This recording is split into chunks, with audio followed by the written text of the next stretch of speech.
His blood remained on my hands when I understood this was merely the dawn of profound sorrow, yet one illuminated by countless revelations. Good morning, my cherished ones. I'm Jacqueline, though everyone here knows me as Grandma Jackie. At 72, I'm here to share a story I've kept locked within my heart for nearly 4 decades. Born and raised in small-town Kentucky during an era when women possessed neither voice nor choice. Today, I call Nashville home, where I reconstructed my existence after everything I'm about to reveal. Before I unveil this tale I've never spoken aloud, I want to express gratitude to everyone who discovered this channel. If you're finding value here, please hit that like button and subscribe so you won't miss future stories from this old soul. Tell me in the comments which corner of America you're watching from. I love envisioning all the distant places this video will reach. It genuinely warms my heart. I entered this world in 1951 within a modest farmhouse in rural Kentucky. My father, Sebastian, cultivated the land: corn, beans, tobacco. My mother, Ruby, laundered clothes for townspeople and crafted quilts she sold at the farmer's market. We lived modestly, yet never lacked nourishment on our table or love within those walls. Raised alongside 5 siblings, 3 boys, 3 girls, I was the second eldest. Early on, I mastered caring for the younger ones, cooking, cleaning. School lasted only through 4th grade. After that, my father declared, "Women don't require extensive book learning, just enough so they won't be swindled at the store." Unlike my brothers, who studied as far as their ambitions carried them. The aromas of my childhood, beans simmering, damp earth after rainfall, smoke from our wood-burning stove. We awakened to the rooster's call, slept when the oil lamp flickered out. No electricity, no running water. Water came from the well. Baths in a tin tub. Simple existence, but I knew no other. I experienced my first period at 12. My mother said, "Now you're a young woman. You must be cautious around men." She explained nothing further. I believed I was dying from blood loss. I was terrified. Understanding came from older friends in whispers laden with shame and fragments of truth. My father was stern, but never violent. He possessed that solemn demeanor of men from that generation who believed displaying affection revealed weakness. Yet I knew he loved us in his awkward way. My mother showed more tenderness, embraced us, sang lullabies, shared stories after dark. Everything shifted when I turned 16. Suddenly, young men began regarding me differently at the market, at church, at the county fair. I was slender, brown-haired, hair cascading to my waist. Nothing remarkable, but in that small town, any young woman attracted attention. At the 1967 county fair, I encountered John. He hailed from the neighboring town, had arrived with friends for the festivities. Tall, robust, worked construction. He was 22 with a smile that made me forget my own name. "Would the young lady care to dance?" he asked, extending his hand while the bluegrass band performed. I glanced at my father, who nodded discreetly. In those days, respectable girls never ventured anywhere unaccompanied. Hay bales, fiddle melodies, the scent of corn dogs and cotton candy. I danced with John until perspiration ran down my face, until my feet ached. When he escorted me back to my family, I knew something had transformed within me. "May I visit you this Sunday?" he inquired before departing. That Sunday, John appeared at our home dressed in his finest attire, hair meticulously combed, bearing chocolates for my mother. He conversed with my father about work, baseball, life itself. He charmed my younger siblings with jokes and playful games. Mama served coffee, and he praised it as though it were the finest he'd ever tasted. The courtship commenced like that. Sunday visits, always supervised. John would sit in the parlor, me in the adjacent chair, maintaining respectful distance, formal conversation. Sometimes he brought modest gifts, a hair ribbon, exotic fruit, a small notebook for my writing. "Jacqueline, this young man appears decent," my father observed after several months. But proceed slowly. Men promise extensively before obtaining what they desire. Then they transform. I should have heeded my father's wisdom more carefully. During the initial 6 months, John was attentive, patient, respectful. He spoke of his dreams, becoming a foreman someday, owning his house, starting a family. He told me about his father, Dale, widowed for many years, a respected community figure who owned a small general store. My father raised 3 boys alone, John told me with pride. Never wanted to remarry. Said no woman could replace my mother. I found this reverence for his mother's memory beautiful. Little did I realize what this story concealed. I met Dale the day John brought me to meet his family. It was Sunday. I had prepared cornbread to impress them. Dale was an imposing man, taller than John, graying hair, massive calloused hands. He possessed that penetrating gaze that seemed to see directly through people. So this is the girl who's been occupying. My son's thoughts, he said, examining me from head to toe. I felt a chill. It wasn't the look of a father-in-law meeting his potential daughter-in-law. It was the look of a man appraising merchandise. I lowered my eyes as proper girls were taught. Now I know I should have trusted my instincts and fled immediately. The visit felt strange. Dale posed numerous questions. Could I cook, clean, sew? Was I a respectable girl? Did I plan to bear many children? John appeared embarrassed, but didn't challenge his father. His brothers seemed accustomed to this behavior, almost bored. Dad, she's a good girl, John attempted to intervene. Comes from a decent family. I'm simply learning who's entering the family, Dale replied coldly. A woman must understand her place from the beginning. I returned home uneasy, but said nothing to my parents. I assumed it was merely the manner of an older man, that old-fashioned upbringing. How naive I was. The courtship continued, and John requested my hand a year later. I was 17 when we became engaged. He was 23. The engagement was simple. A small celebration at my house with cake baked by my mother, sodas shared in many glasses, all neighbors present. My parents contributed their modest savings to help with the trousseau. John had already managed to rent a small house in town, tiny, just 2 rooms, but it was the foundation of our dream. I married in January 1969, having just turned 18. Simple white dress sewn by my mother and aunt. Borrowed veil from a cousin, bouquet of wildflowers gathered the morning of the wedding. The ceremony took place at the town's little church, small but packed. In small towns, weddings are community events. Dale arrived with his other 2 sons. Throughout the entire ceremony, I felt his gaze upon me, as if he were evaluating whether I was worthy of his son. No smile, no gesture of approval, just that cold, calculating stare. At the reception, following the ceremony, he drank more than everyone else. He didn't become falling down drunk, but that type of talkative intoxication where people reveal their true thoughts. At one point, he approached John and me. "Now you have responsibility, boy," he said, gripping his son's shoulder tightly. "A woman is like an untamed animal, needs a firm hand from the start, or she'll take control." John laughed awkwardly. I pretended not to hear, as women of that era were trained to do. I swallowed those words along with the wedding cake. The wedding night was like many of that era, frightening, painful, filled with ignorance on both sides. John wasn't intentionally cruel, but he also didn't know what to do beyond what he'd heard from other men. I knew nothing beyond the lie still and endure it that older women whispered to brides. I awakened the next day as a wife, a married woman, a housewife. The life ahead seemed predetermined.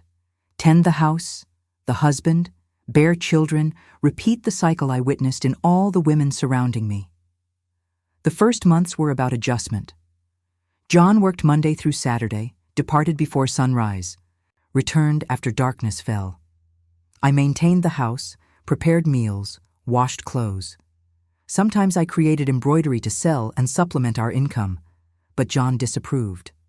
Said it suggested he couldn't support the household. Once monthly, we visited Dale. Those visits were always tense for me. He examined his son's home with a critical eye, ran his finger over furniture searching for dust, inspected pots to see if they were properly scrubbed. "You can judge a woman by the kitchen she maintains," he'd say, as if I weren't present.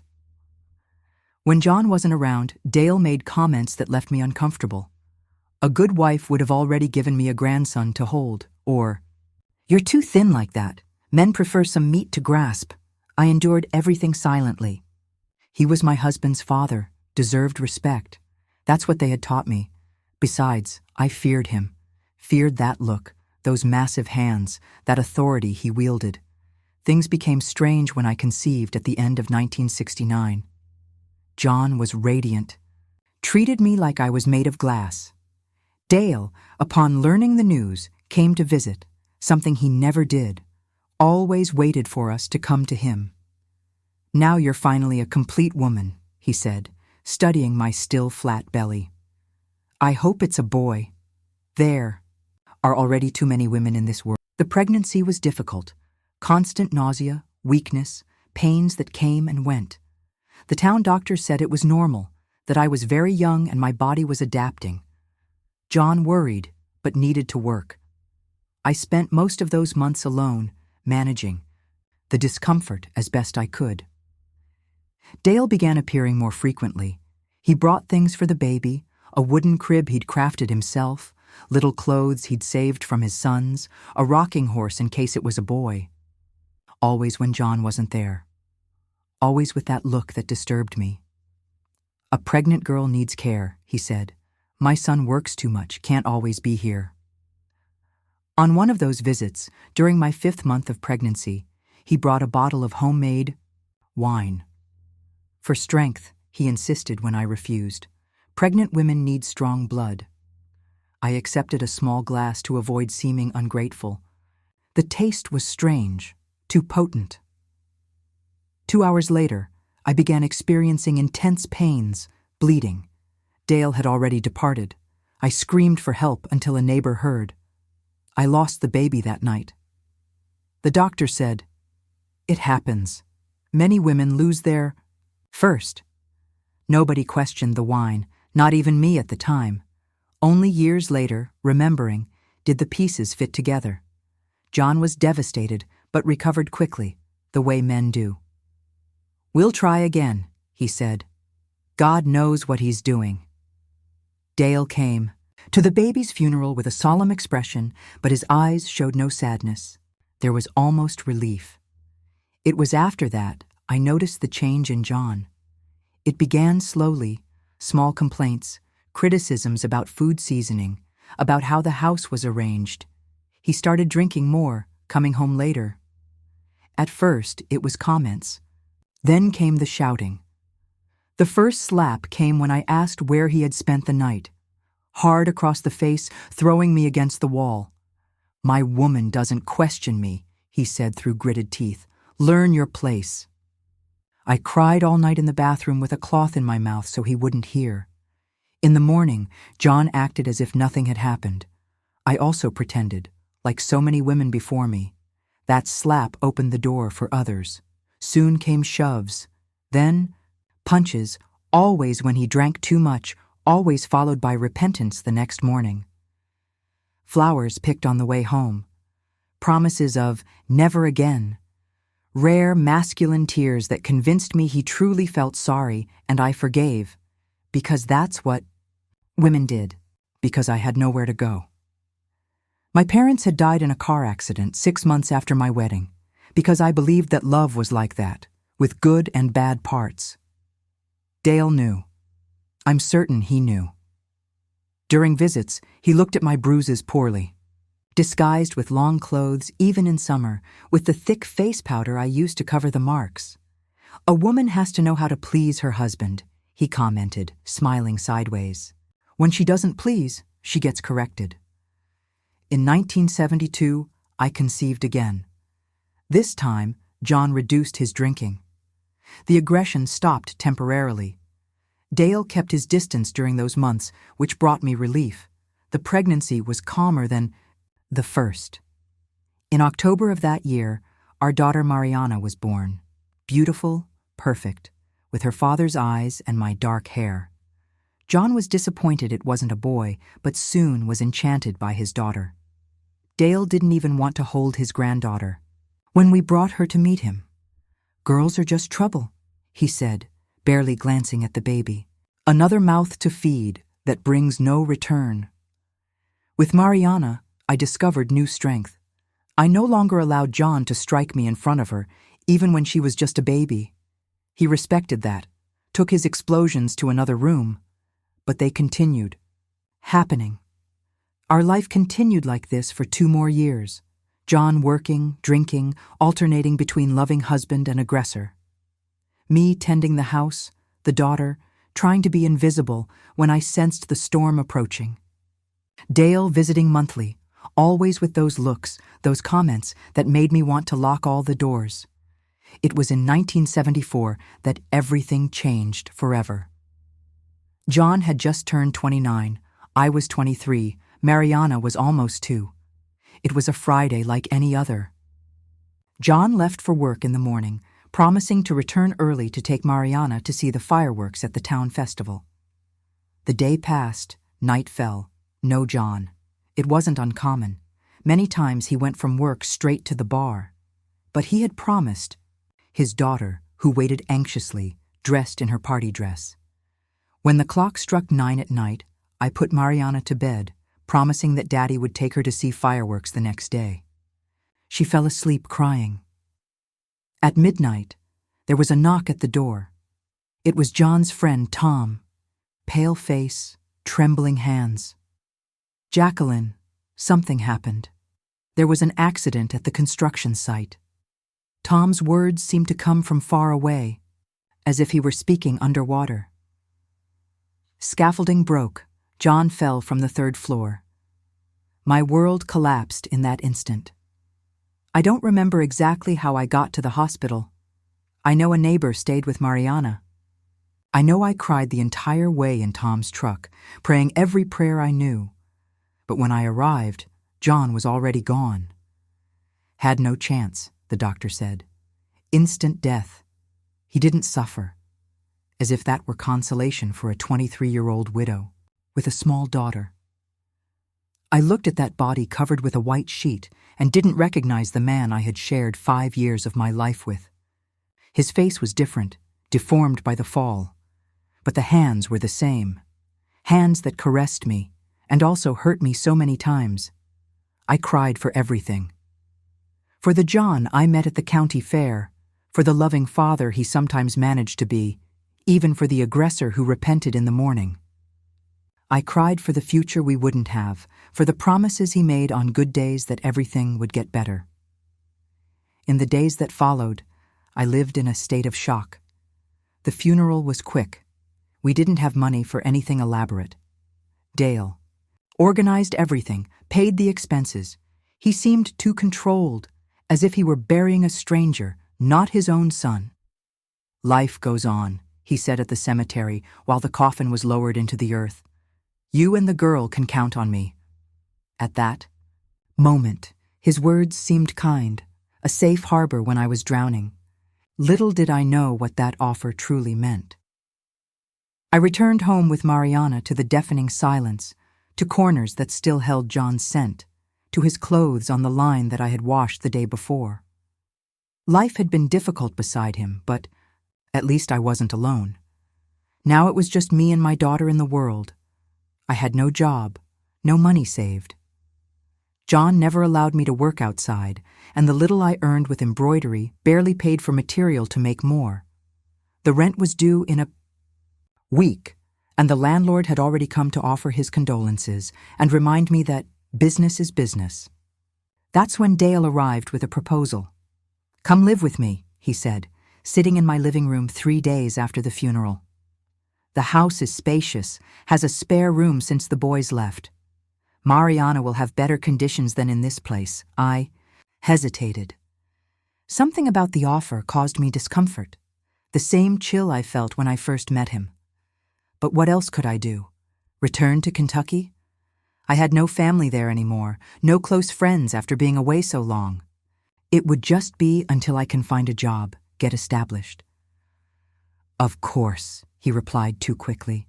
Just until you recover from this blow. A week later, Mariana and I moved to Dale's house. It was on a small farm outside town, isolated, surrounded by cornfields. The house was simple but spacious. 3 bedrooms, large living room, kitchen with wood stove, big yard with chickens and a milk cow. The general store he managed was in the front part of the property, facing the main road. The first days were calm. Dale left early for the store, returned for lunch that I prepared, then went back to work until nightfall. He was polite, maintained respectful distance. He spent little time with his granddaughter, but didn't show the aversion of the first meetings. Kept the house in order, cooked, washed, ironed. Mariana played in the yard, enchanted with the animals, with the space she had never had before.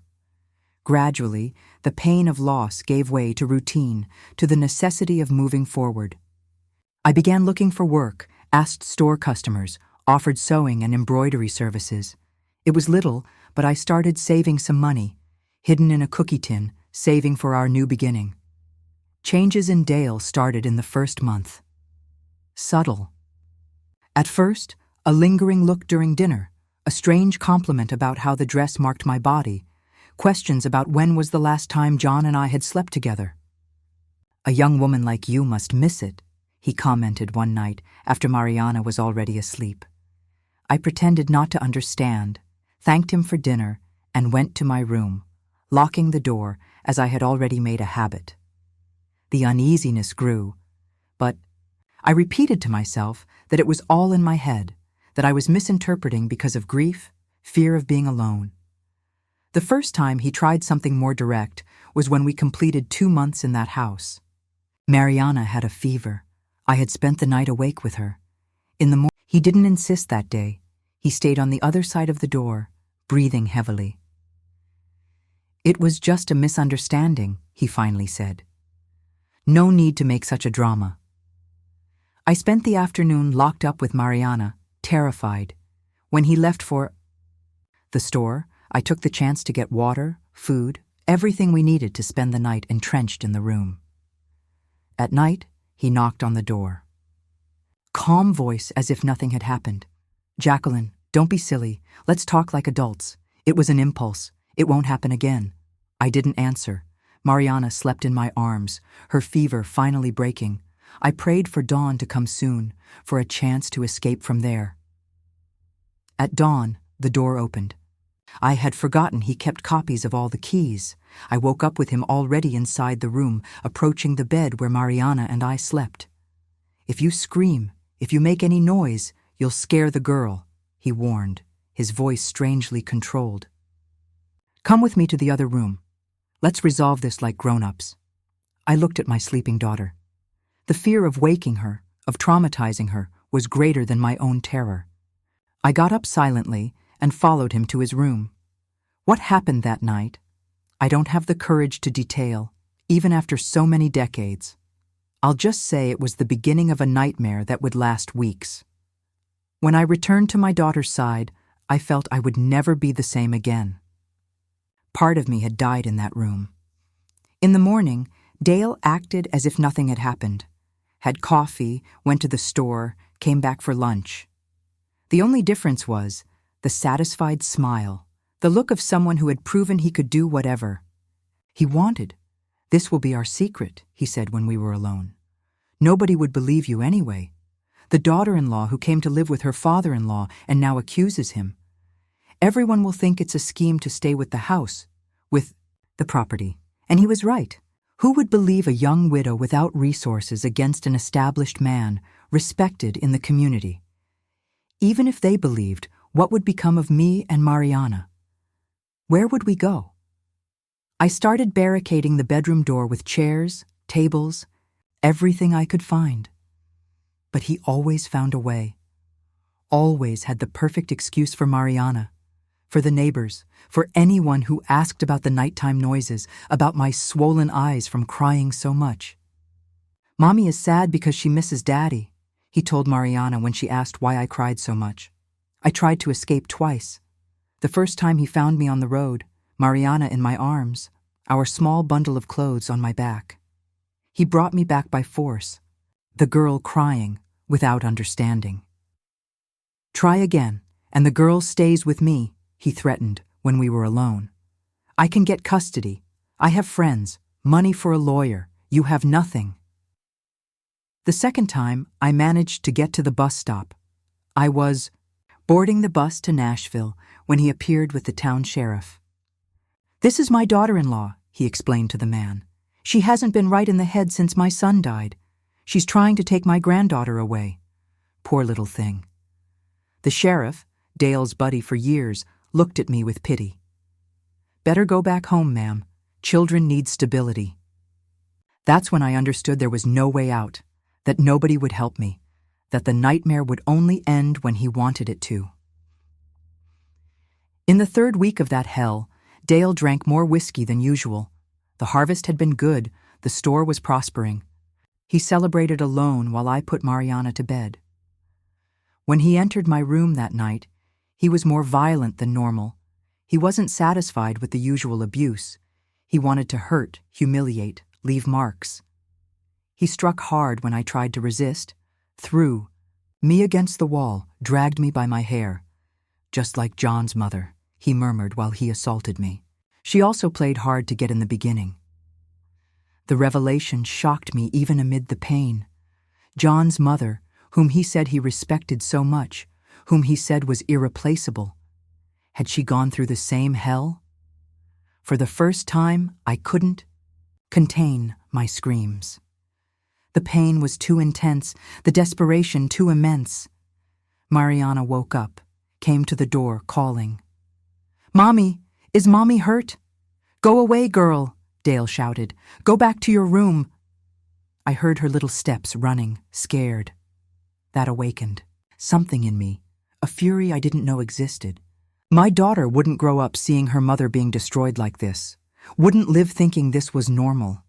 In the impulse of rage, I managed to break free. I ran to the kitchen, Dale right behind. Stumbling in his own drunkenness, I grabbed the first thing I found, an iron skillet, still hot from dinner. When he reached me, swaying, smiling that horrible smile, I spun with all my strength. The skillet hit the side of his head with a sound I'll never forget. Dale fell first to his knees, then on his side. He didn't move anymore. I stood there, the skillet still in my hand, watching the blood that started spreading across the cement floor. I felt nothing, no remorse, no relief, no fear, just emptiness. Mariana appeared at the kitchen door, eyes wide. "Is Grandpa hurt too?" I dropped the skillet, ran to her, covered her eyes. "Grandpa fell asleep, my love. Let's go to your room. Mommy is going to pack our things and we're going to travel." I put her in bed, talking about the adventure we would have, about the big city we would see. While she fell asleep again, my mind was racing. What to do now? I went back to the kitchen. Dale remained motionless, the blood forming an ever larger pool. I checked his pulse. Nothing. His neck. No sign of life. I had killed my father-in-law. The man who abused me for weeks. The man who I now realized had probably done the same to John's mother years ago. The man who was respected by everyone, whom nobody ever questioned. I couldn't call the police. Who would believe my version? A widow who kills the father-in-law who gave her shelter. They would arrest me, maybe forever. What would become of Mariana? That's when I made the decision that would change our lives forever. I dragged Dale's body to the yard, to the pig pen where he raised 2 large pigs, big, hungry animals that he fed with scraps. "I'm sorry," I murmured. Not to him, but to some greater force that might hear me. There was no other way. I threw the body over the improvised fence. The pigs approached, curious at first. Then I looked away, but didn't move. I needed to be certain. I went back inside, washed the kitchen like I had never washed before, scrubbed the floor, the walls, everything that could have a drop of blood. I burned my stained clothes, bathed until my skin burned. I packed a small suitcase with our most important things. I took the money I found in the house, not much, but enough to start over somewhere else. I woke Mariana when the first ray of sun appeared. "We're going to travel now, my love. We're going to see new places." "And Grandpa?" "Grandpa stayed to take care of the house. We'll send a letter later." We went to the road, waited for the first bus. Nashville was the most logical destination, big. City where nobody would know us, where we could disappear. While the bus moved away from that place, I looked through the window one last time. The house got smaller in the distance. The store, the yard where I left, buried not only my father-in-law's body, but also part of my soul. Mariana slept in my lap during the trip, innocent, not understanding what we had left behind. I stayed awake, eyes open but not seeing the landscape that passed. I could only see the blood, Dale's glassy eyes, the skillet in my hand. What I had done haunted me, but I didn't regret it. I had protected my daughter. I had survived. And now, for the first time since John's death, I had control of my life again. The bus continued to Nashville, and I continued toward an uncertain future. But at least it would be a future I would choose myself. I carried with me the weight of what I had done, but also the determination to never be a victim again. What I didn't know was that Nashville held its own challenges, that the journey to rebuild my life was just beginning, and that Dale's ghost would follow me much longer than I imagined. We arrived in Nashville on a humid late afternoon in 1974. The bus station was bustling with people, noise, strange aromas for someone coming from a small town. Mariana clinging to my neck, frightened by all the commotion. Me with our small suitcase, less than $100 in my pocket, and my heart heavy with what I had left behind. "Where are we going to sleep, Mommy?" Mariana asked, her tired little eyes from the 6-hour journey. Good question. I didn't know anyone in the city, hadn't planned anything beyond the escape. In my mind, the important thing was to get out of that hell. The rest would work itself out. A lady who traveled beside us on the bus, Mrs. Dolores, graying hair and kind face, must have noticed my desperation. "Do you have somewhere to stay, dear?" I shook my head, holding back tears. I was exhausted, terrified, without direction. "I know a cheap boarding house downtown. It's not luxury, but it's clean. The owner is good people, might give a discount for someone arriving with a child." We followed Mrs. Dolores on a crowded city bus, then through steep hills of downtown. Nashville scared and amazed me simultaneously. Tall buildings, some majestic, others crumbling. Music emanating from everywhere. People on sidewalk. "From my father-in-law," I replied before thinking, immediately regretting the confession. She nodded without asking for details. Very common, more than people imagine or want to admit. The room was tiny. A single bed, a mattress on the floor, a wardrobe that didn't close properly, but it had a window that caught the breeze from the Cumberland River and was clean. For someone carrying the weight I carried, it seemed like a palace. The first days were about adaptation. Nashville was a world apart. The constant heat, the humidity, the accelerated pace, the different language that sometimes I barely understood. Mariana adapted faster, fascinated with the colors, sounds, movement. Mrs. Zelda helped me find work at a sewing factory downtown. Paid little, but at least it was legitimate employment. I got up at 5 in the morning, left Mariana with Mrs. Zelda herself, who charged a pittance to watch her, and took 2 buses to the factory. The work was exhausting. 10, sometimes 12 hours bent over the sewing machine, always doing the same movements, hearing the deafening noise of machines, breathing fabric dust that covered everything. I came back at night, body aching, fingers pricked by needles. eyes burning. Mariana was already asleep when I arrived. On weekends, I tried to compensate, taking her to walk in the park, to the riverfront, to places that cost nothing beyond bus fare. "You're very reserved, ma'am," Mrs. Zelda commented one Sunday while watching me braid Mariana's hair. "Never talk about the past, about family." "I have no family," I replied simply. "Just me and her." Life continued in a precarious routine, but at least we were safe. Or so I thought, until the third month in Nashville. It was on a hot Sunday in October. We were coming back from the park, Mariana hopping ahead of me, when I saw the newspaper at the newsstand.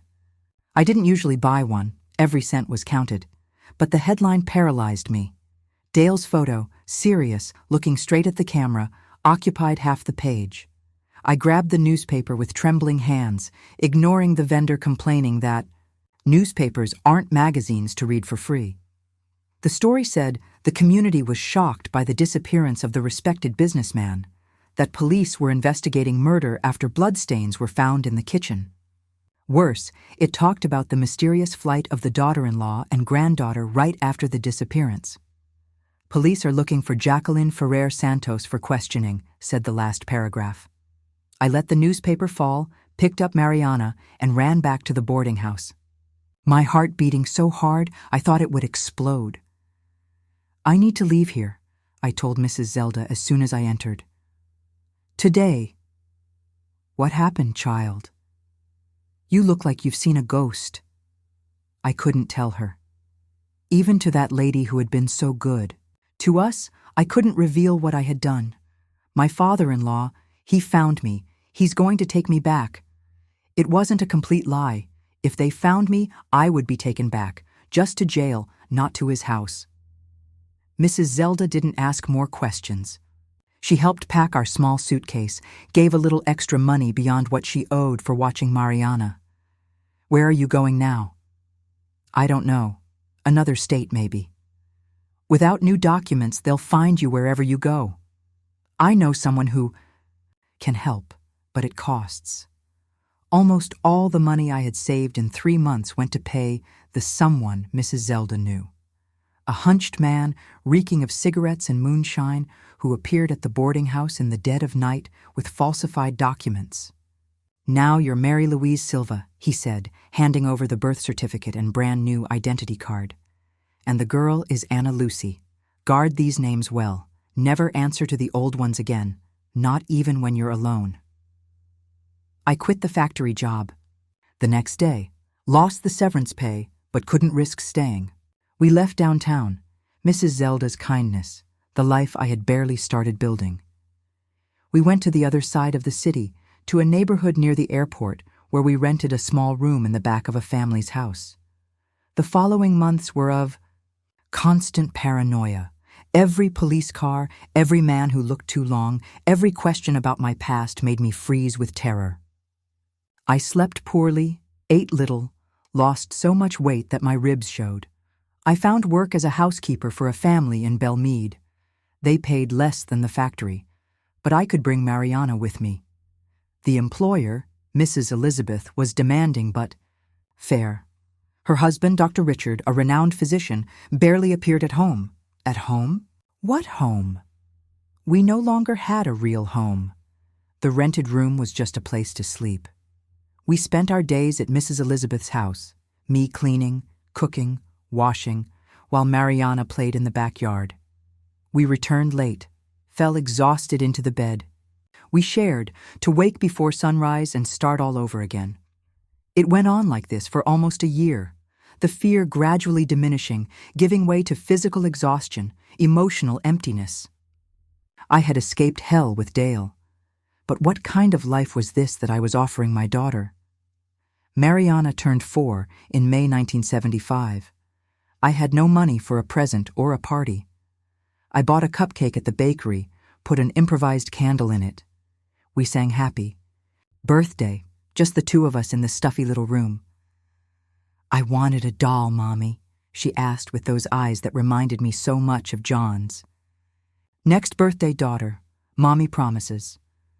But even as I spoke those words, I wondered if I would be able to keep that promise. If we would still be running, still hiding, still living this half-life where we were always looking over our shoulders, the weight of what I had done, what I had been forced to do, pressed down on me every day. But when I looked at Mariana, when I saw her innocent smile, I knew I had made the only choice I could. I had protected my daughter. I had survived. And somehow, despite everything, we would find a way to truly live again. The story continues, but that's where I'll leave you today, my dear ones. Sometimes the beginning of healing looks a lot like the continuation of pain. But healing does come, eventually. Thank you for listening to this old woman's story. Hit that subscribe button if you want to hear what happened next in Nashville, and how we finally found our way to something that looked like home. Until next time, remember, sometimes survival looks like the hardest thing you've ever done. But you're stronger than you know. This is Grandma Jackie, signing off. Life continued at this relentless pace for several more months until September brought the nightmare I dreaded most. I stood in that cramped grocery store with Mariana, stretching, our meager dollars as far as they'd go, when I spotted the poster plastered on the community bulletin board. My face, a crude sketch yet unmistakably recognizable, blazed beneath those terrifying words, "Wanted for murder," with a reward plastered. Underneath, the world tilted beneath my feet. The bag of beans slipped from my trembling hands, scattering across the concrete like scattered hopes. "Miss, are you all right?" The store owner approached with concern etched across his weathered face. I couldn't form words. I scooped up Mariana and fled that place as if demons were chasing us, because in many ways they were. I didn't dare return to our tiny room or Mrs. Elizabeth's sanctuary. Instead, I wandered the city streets like a ghost, Mariana growing heavier in my arms with each block. She whimpered about exhaustion and hunger, confusion clouding her innocent eyes. "We're playing hide-and-seek, sweetheart," I whispered, choking back my rising panic. "We mustn't let anyone discover us." When darkness finally claimed the day and my legs could carry us no further, we collapsed in a downtown park. Mariana dozed, fitfully in my lap, while I stared at the Cumberland River's restless waters, fantasizing about boarding one of those distant boats, escaping to somewhere untouchable, starting fresh. But reality crashed over me like ice water. How could I flee with no money, no papers I dared show, and a small child depending on me? Where would we run? How long before they dragged me back? That's when I made the most agonizing yet necessary decision of my life. This shadow existence had to end. I needed to confront what I'd done, face the consequences head on. For Mariana's sake, she deserved infinitely more than a lifetime of running and deception. The following morning, we cleaned ourselves at a public fountain, and I straightened our clothes as best I could with shaking hands. With our final coins, I bought bread that we devoured like prisoners receiving their last meal. "We're visiting someone very important," I told Mariana, who attacked her portion with the desperation of someone who'd gone to bed hungry. Each step toward the central police station felt heavier than the last, as if I were marching to my own execution. In truth, perhaps I was.